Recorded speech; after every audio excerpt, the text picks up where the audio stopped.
নমস্কার, ফায়ারি লাইটসে আপনাদের সকলে আবারও স্বাগত। আমাদের আজকের নিবেদন সুভাষ সাহার লেখা ছোট গল্প সময়।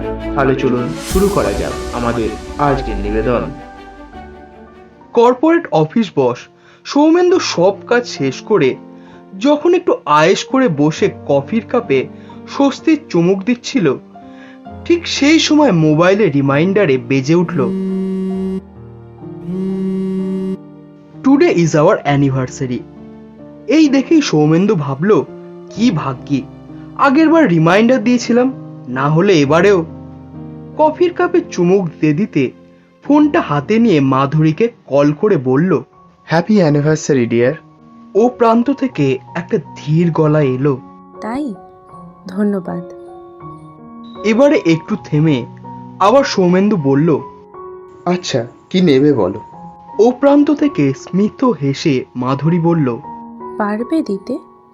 কেন পারবো না, বলেই দেখো না। বেশ, তোমার মানিব্যাগের প্রথম চেনটা খোলো, পাবে, আমি যা চাই। আচ্ছা আচ্ছা বেশ।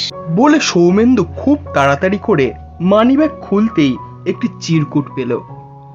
ভাঁজ খুলতেই চোখে পড়ল, একটু সময় দেবে? শেষ হলো আমাদের আজকের নিবেদন। গল্প পাঠে ছিল অয়ন বর, সৌমেন্দ্রের ভূমিকায় আমি নিজে অভিক দত্ত এবং মাধুরীর ভূমিকায় ছিল দিশা কুণ্ডু।